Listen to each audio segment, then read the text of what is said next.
Hello. Hope you can hear me. If you can't, I guess in the chat, just let me know. I think it's all working. We've got a lot of moving parts today. Hopefully it will all work out. First of all, I want to say welcome. Thanks for jumping in. I hope that you're having a good week, at least a good start to your week. And hope you've had a happy Sunday. We've got some special things today. First of all, we'll continue our Devo series on the death, the burial, and the resurrection of Jesus. And we've also got, hopefully, if it works, a guest interview going on here with Sam Mears here in just a little bit. So I just want to, again, say welcome. Thanks for stopping in. Hope you're having a good day. Hope things have calmed down a little bit compared to maybe the last couple weeks. Maybe things have stabilized and things are starting to become a little normal for you. Hopefully you're starting to get into a new rhythm. So I want to start off by acknowledging any birthdays. Again, this is from The Office. If you happen to be an Office fan, if you had a birthday this last week or you have one coming up, I just had mine on Friday. I know birthdays can be kind of a downer right now, and so I just want to take a special minute to acknowledge any birthdays that we might have. Another girl in my youth group named Madison, she had her birthday last week too. I think she went to In-N-Out Burger, which is pretty awesome. So hopefully you're still finding some ways to celebrate. So if you have a birthday this week, happy birthday.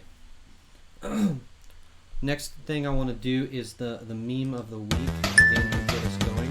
I like to always try to share something that can make us laugh for a little bit in this time. So, how has the quarantine been going for you? This says quarantine day 6. I don't know if you've seen this video floating around. I thought it was pretty funny. Someone finding a way to keep themselves busy a little bit.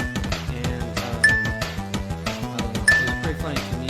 I don't know what kind of things you're doing right now to keep yourself busy, or if you're trying to get a little creative like this, and maybe you're just bored out of your mind. I don't know, but this one made me laugh pretty hard. So hopefully you're finding some creative ways to spend your time in quarantine. If you're just tuning in, I want to recommend, there in the live stream there should be like a chat feature or something like that, a place that you can drop in and say hello. Please feel free to do that, and I might throw a question or two your way. So if you want to answer, or maybe later on when we get to Sam, if you have any questions for him, that might be a place where you can say hello. Well, there's Sam jumping in right now, so take some time to say hello, and don't forget about that chat feature. So let me see here if I can pull Sam up. I want to see. Oh, hey, there he is. And you're also going to be able to see my green screen behind me a little bit, which is fine. So let me see if I can hear you, because so far Sam hasn't talked to me. He's just sat there quietly. Sam, are you there? Can you hear me? Okay, I can't hear you though, so give me just a second. Let me see. Okay, try saying something now. Uh-oh. Alright, give me just a second. Let me see if I can figure this out.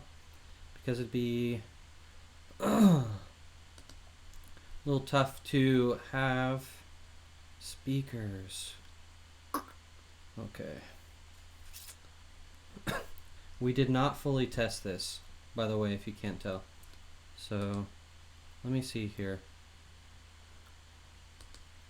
Alright, Sam, try to talk now. Hello. Alright, there, I can hear you. That sounds good. Okay, how do I get out of this? Cool. Alright, so this is Sam Mears. He is one of my very good buddies for quite some time. It's been. Cool, I'm glad this is working. So Sam is the youth minister at the Southwest Church of Christ, and it's been almost 1 year, so that's pretty cool. Coming up on 1 year. I've known Sam I was trying to think today, like when we met.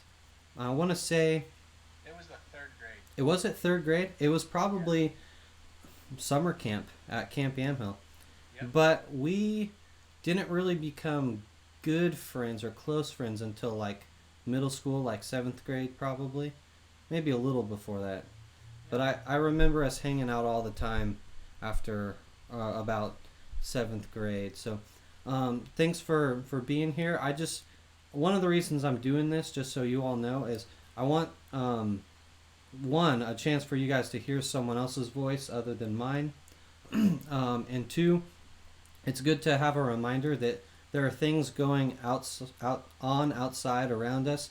People's lives are still moving on. Other youth groups are still doing stuff, and so I thought it'd be cool to talk to another youth minister and see what's going on. So Sam, why don't you tell us a little more about yourself? How did you get involved in youth ministry? What were you doing before that? Tell us about Claire and your family and stuff like that. Yeah. So I'm Sam. If you don't know, probably most of you know who I am. Um, I got started in youth ministry in May of last year, and before that I was a cop.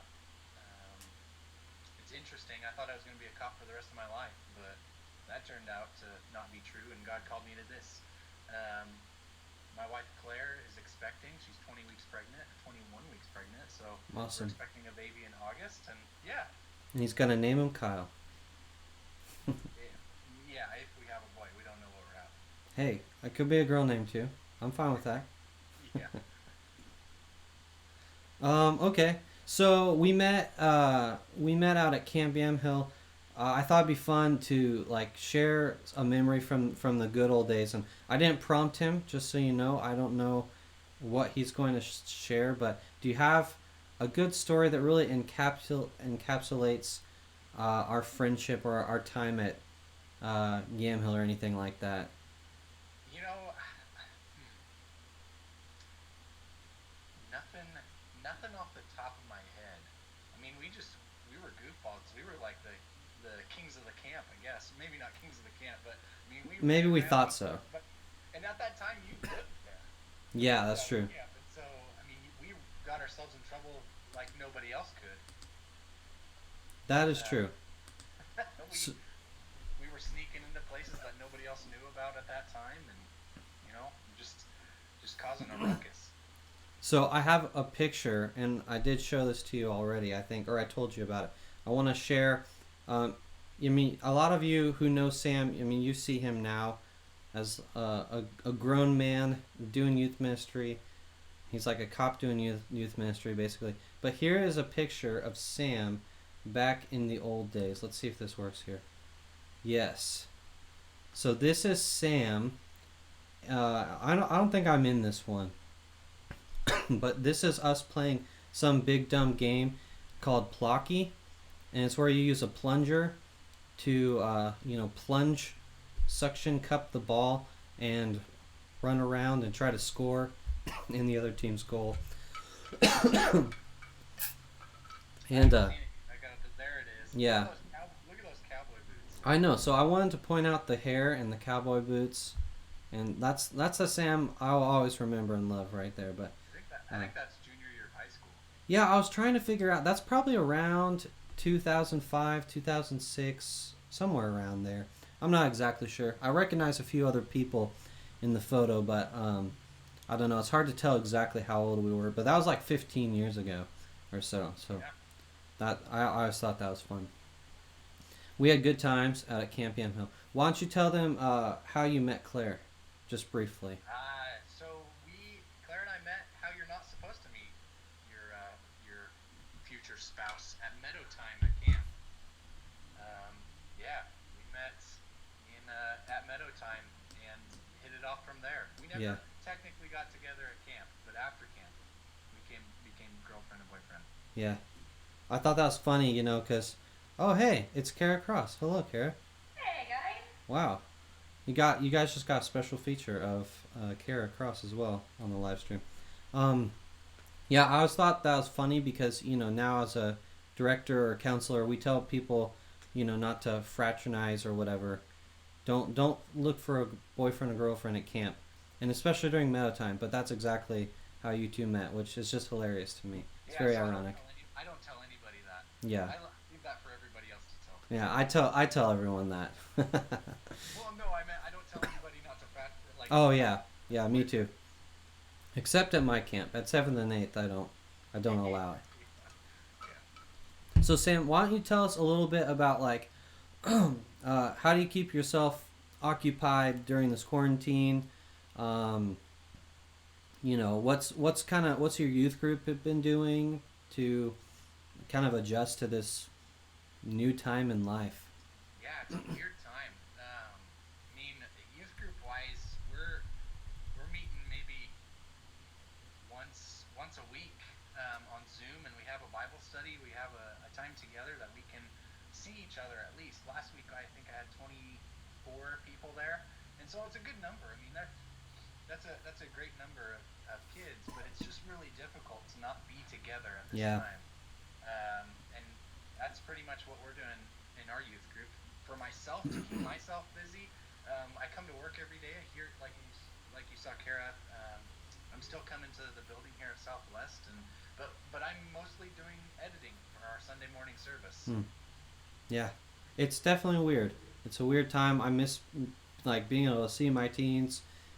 Just checking in online is nice, but it's just not the same, you know. No. And so, I mean, and then in my free time, I play a lot of video games and I watch a lot of Netflix and Disney Plus. So. Yeah. I think those are all reasons why we've been good friends right there, you know. Got a lot in common.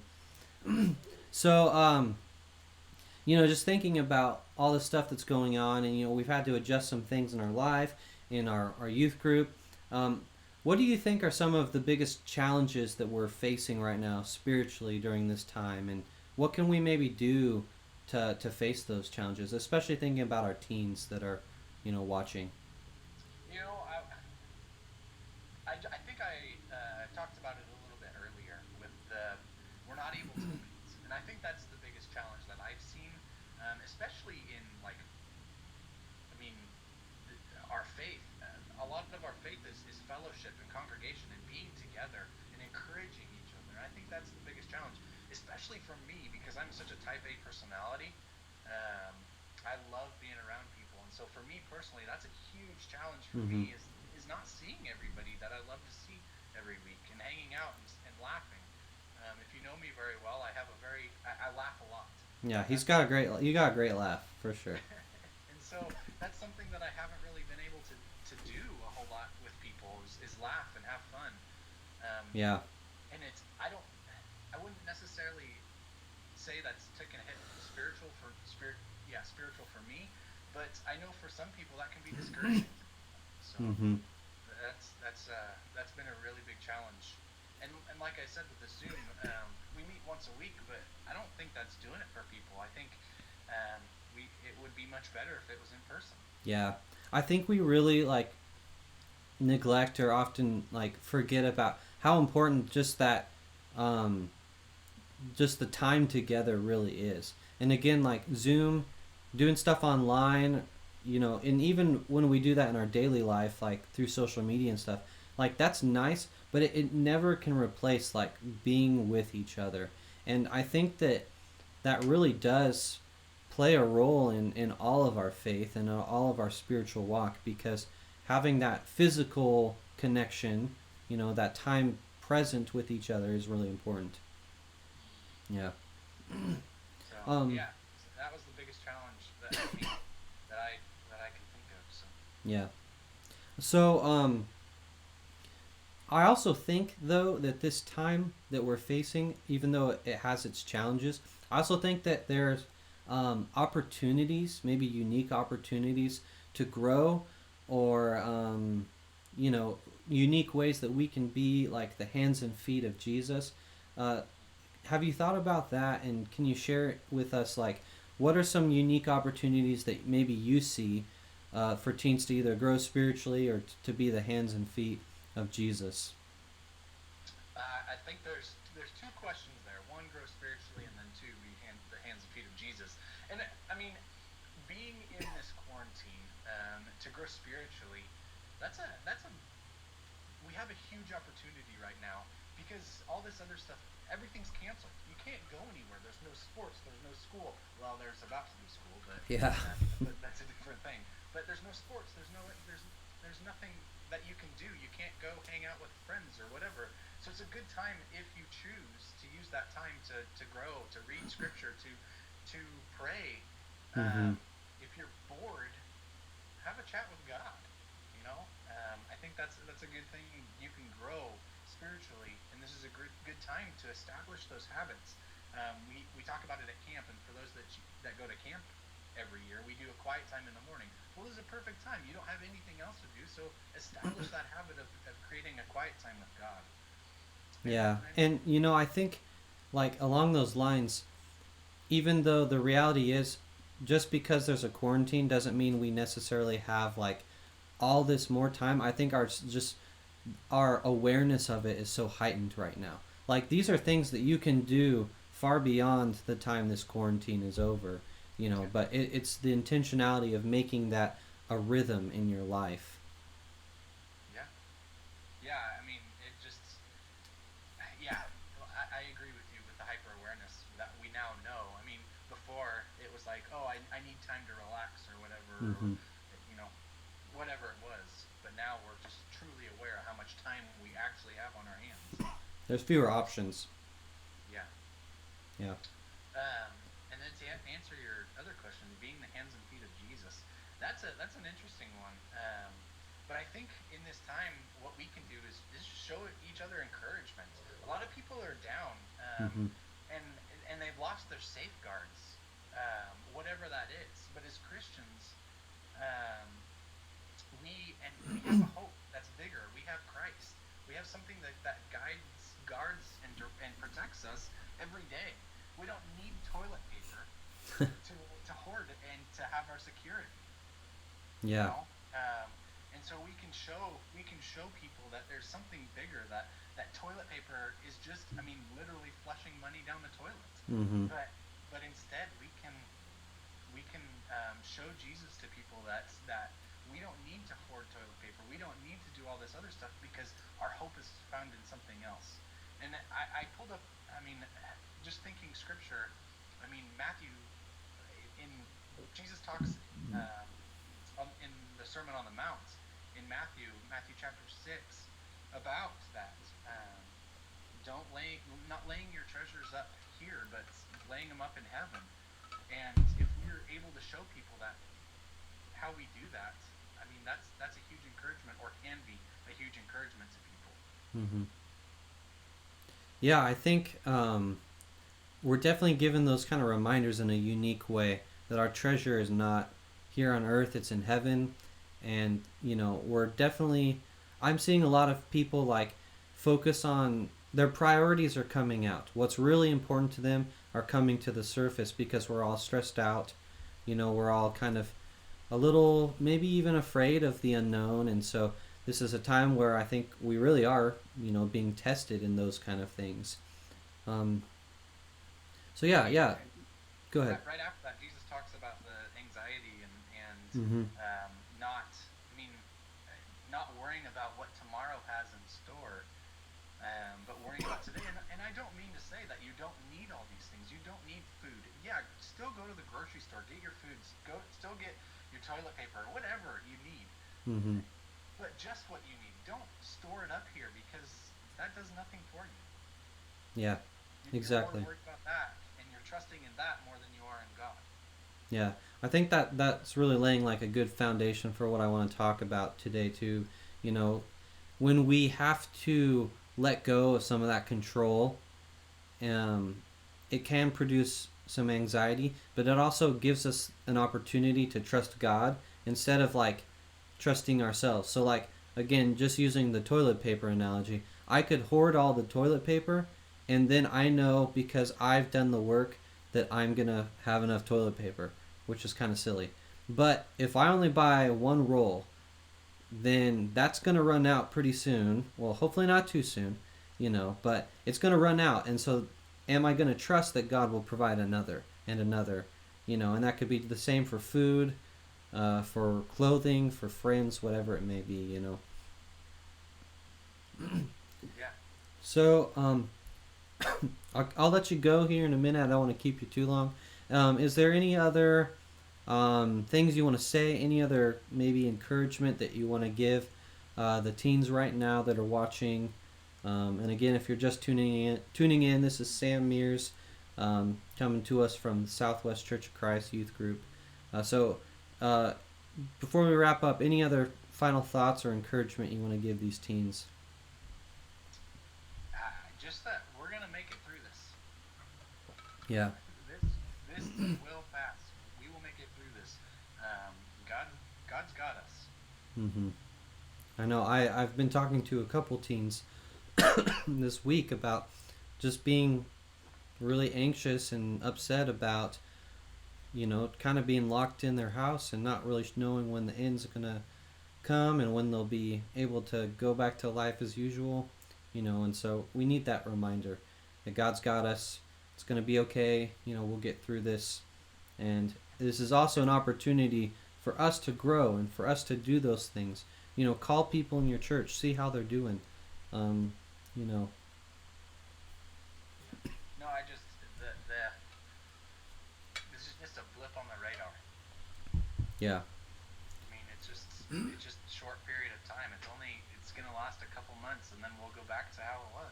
Yeah. And you'll see your friends, and you'll look back and go, that was a short time. So just look forward and see what you can do now to help people through this. Yeah. Very good. Well, thanks, man. I really appreciate you taking the time and being my guinea pig too, seeing if this will work out. It sounds like maybe your audios are a little low, but I don't know how to fix that. It sounds like people can at least hear you, so we got the job done in some way. But thanks for sharing your thoughts and spending some time talking with me. Blessings to you guys and your youth group and to Claire, and thanks again for stopping in. Yeah, man. All right. Talk to you later. All right. We'll see you, man. Bye-bye. Bye. Alrighty. There goes Sam. And really glad he was able to drop in for a little bit and get to hear from him. What I'd like to do is interview excuse me interview some other people too. Every week I'd like to bring someone on for a little bit, whether they be youth ministers or even some teens. Get some other people on this, on the live stream, just so you don't have to only listen to me. So, I want to transition over into a time of a short devotional. And as I mentioned earlier, last week we looked at the death of Jesus. And today I want us to look at the burial. And we're looking how the death, the burial, and the resurrection are all significant to the life of Christ and to the work of Christ, but they're also significant things to us as well. And I think it's really timely because Easter is approaching. In fact, Easter is next Sunday, so a week from today. And today is what's called Holy Week, or the start of Holy Week, Palm Sunday.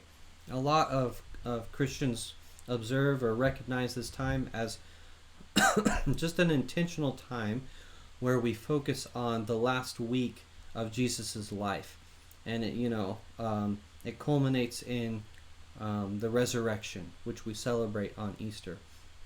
And so, with that, what I'd like to do is just spend some time focusing on some different pieces of that. Again, last week we looked at the death.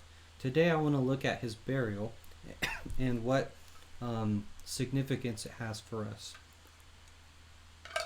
You have to excuse me because of my cough. I can't get rid of this cough for like 2 weeks or something, but it's all just allergies and stuff like that. Excuse me. I don't have the coronavirus. So, we know that the death of Jesus is a big deal. Obviously, that's one of the main things we focus on when we talk about Jesus, is his death. But what about his burial? That's the part of the story that we usually skip over. What about the time that he spent in the grave? And so I want to spend some time reflecting on the time that Jesus spent between his crucifixion and his resurrection. Traditionally, there are the last two phrases that Jesus speaks from the cross are, "It is finished," which is found in the book of John, and "Father, into your hands I commit my spirit," which is found in Luke. And both of these sayings, I think, are significant for what was about to come next in his story. When we think about Jesus saying, "It is finished," to me, that reminds me of the fact that his work was done. His mission was completed. He was triumphant over sin and over death. So what was finished? It was his mission.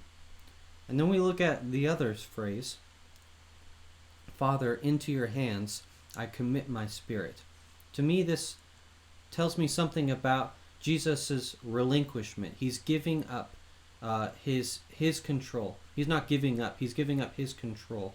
He's giving himself fully over to the Father.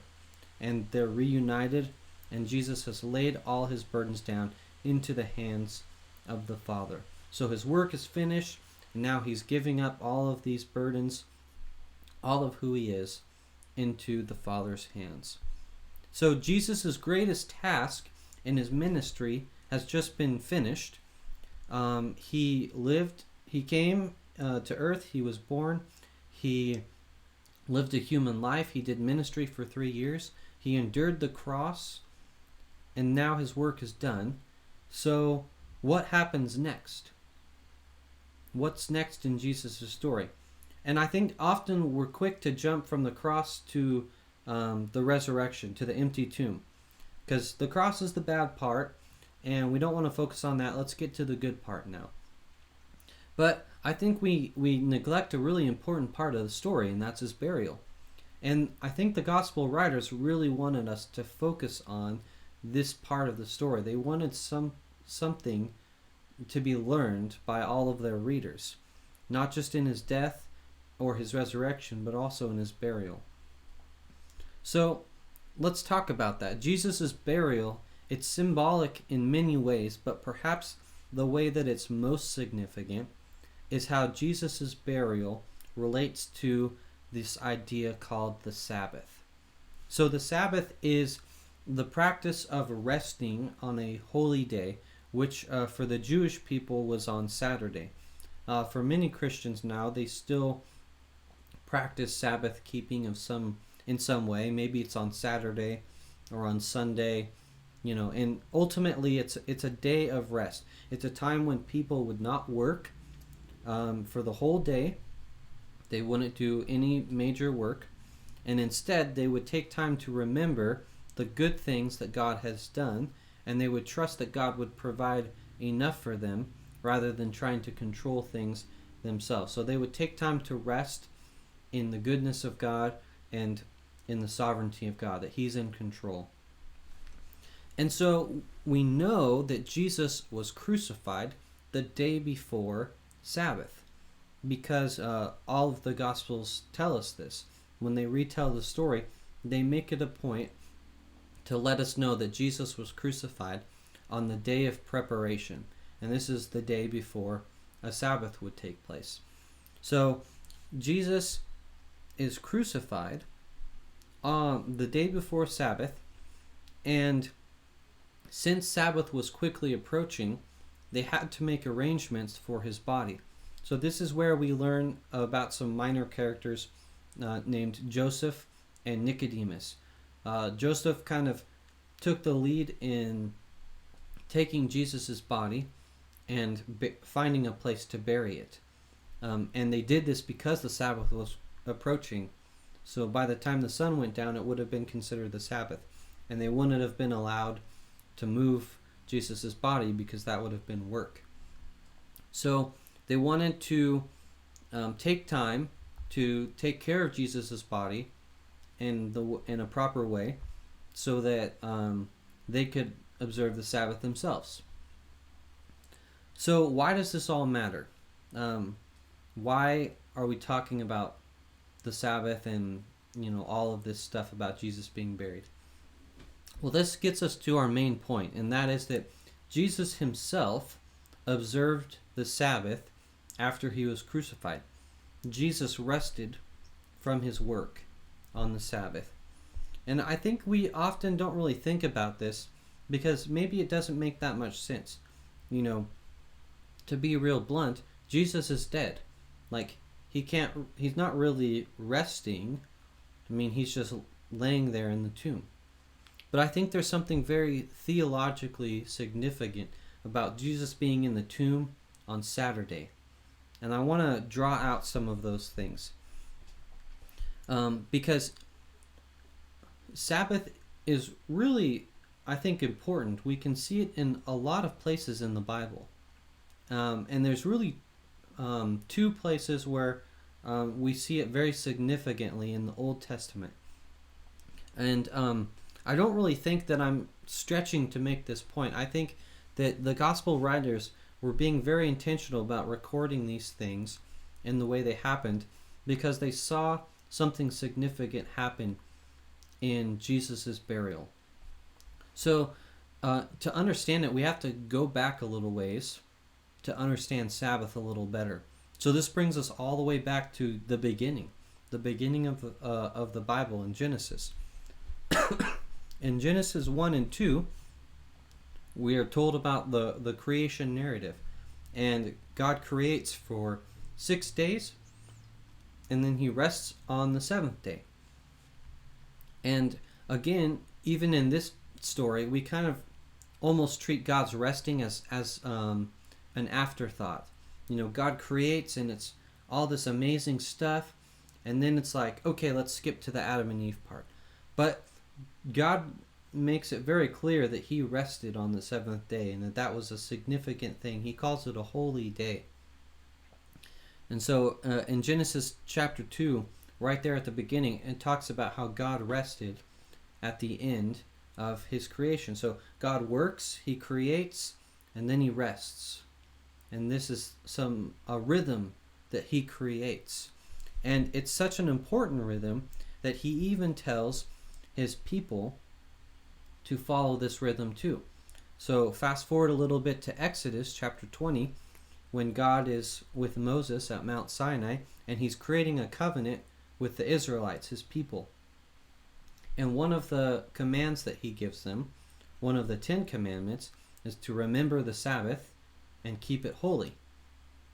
And they even spend the most words on this command compared to all the others. It's very significant. So God saw fit to establish this this holy rhythm for his people. Just as he worked and rested, he wanted his people to work and rest as well. And it was so important to God that it even impacted their wandering in the desert. They were only allowed to collect food for a certain number of days, and then it would expire. And they had to trust that God would provide food the next day. They couldn't hoard up all that food. Except on the Sabbath. On that Friday, they could collect double the food so that they didn't have to work and collect food on the Sabbath. Because God wanted them to rest. But why? Why is it so important to God that his people rest? And I think this is true for us too. Why is it important for us to rest? And I think there's a lot of reasons. First of all, humans need to rest to recover. Just from work or from whatever we're doing. Sometimes we need to rest. Humans need to rest to avoid overworking. And I think that's especially true for us Americans. If we're going all the time, we're going to get burned out. Humans need Excuse me. Humans need rest to take time to remember and reflect. Again, if we're going, then we're not going to be taking time to reflect. We're going to be too busy, too distracted. Humans need rest to put their faith in God's work and in not their own work. Again, this comes back to trust and faith. Will God really provide for me? And finally, humans need rest to appreciate God and God's creation. If we're constantly moving, constantly going, constantly working, we're never going to stop and see what God is doing around us and in us. So all of these were important reasons that God established as this holy rhythm of work and rest, and both are important. Work is important because it helps us get things done and helps God's kingdom grow. But resting is important too because it gives us time to be rejuvenated. It gives us time to reflect and remember who God is. So, how does this relate to us? How does this relate to you? I think we're in a really unique time, like Sam and I were talking about. And with this time comes unique opportunities. So we're all stuck at home, and maybe you've had some time to establish some new rhythms.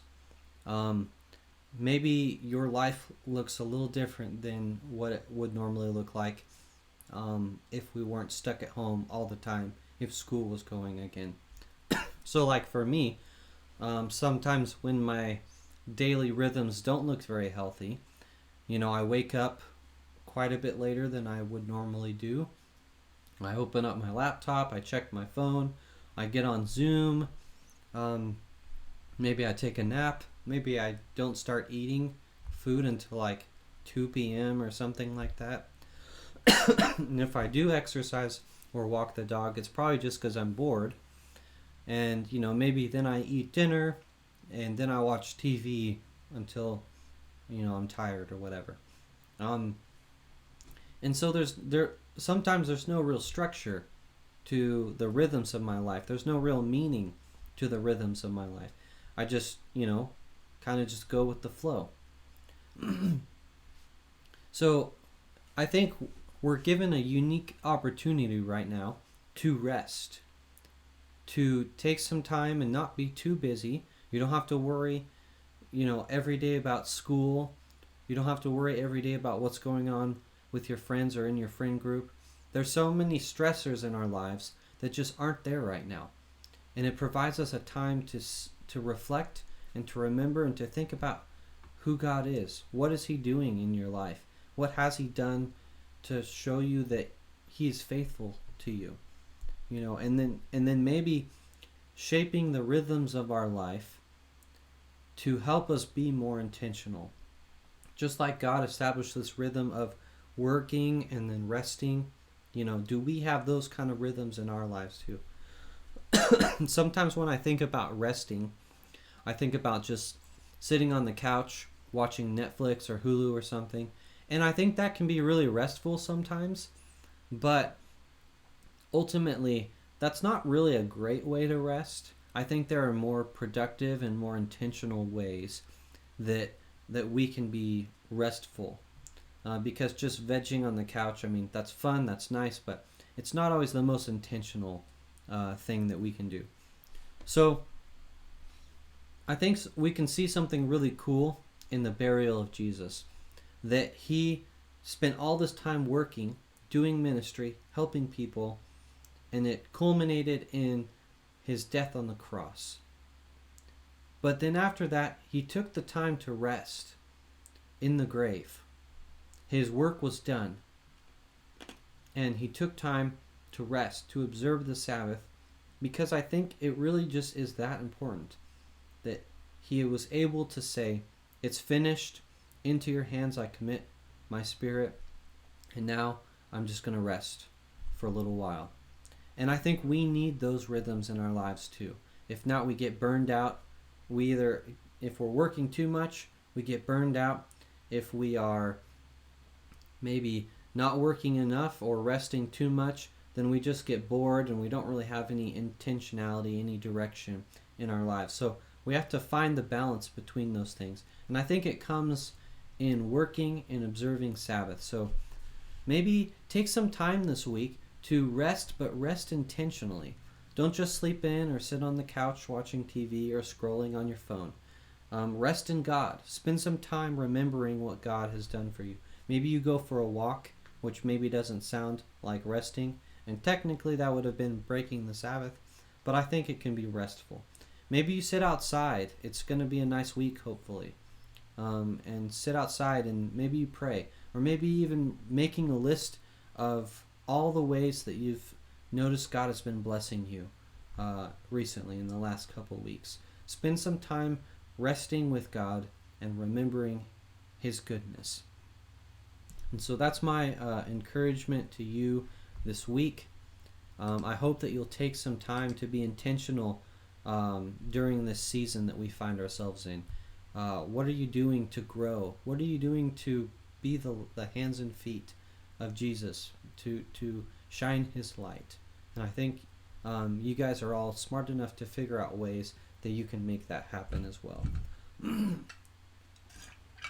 So, last week I promised you two things. I promised you one, that we'd get someone else on the stream, which was Sam, that we'd do that interview.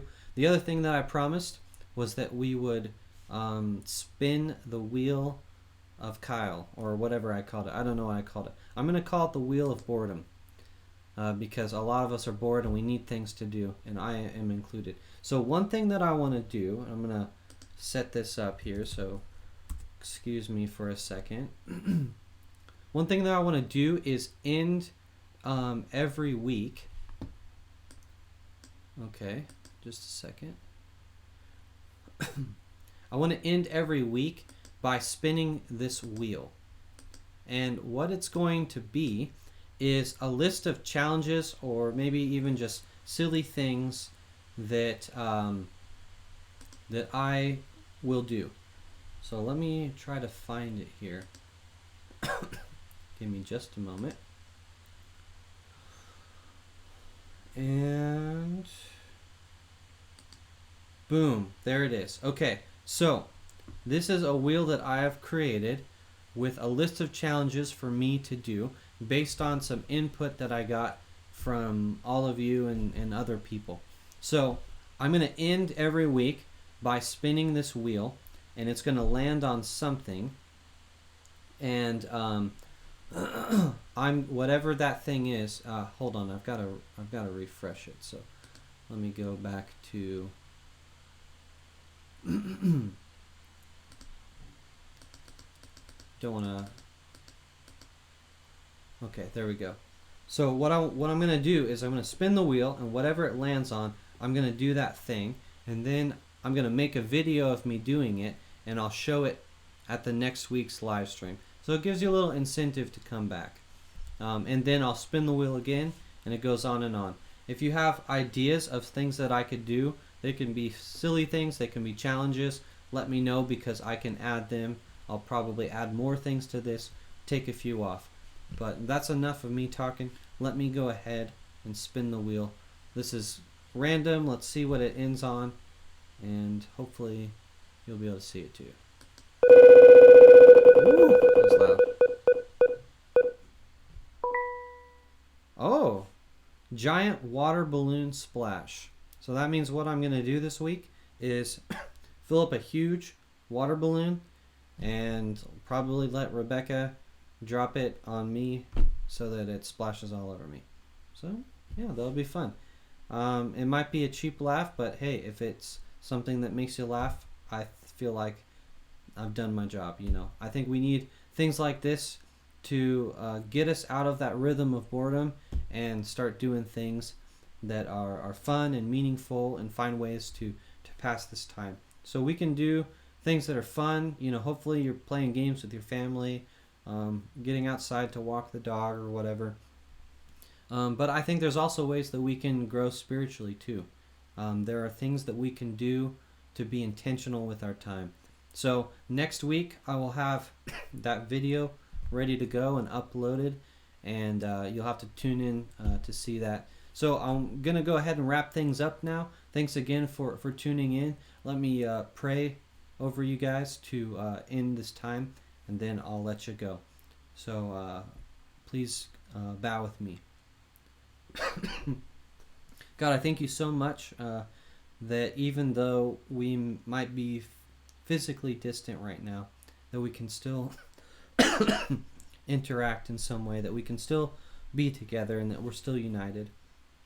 God, I pray this week that we can find times to be intentional about our resting, that we can establish rhythms that are holy, and that we can make the most of our time together.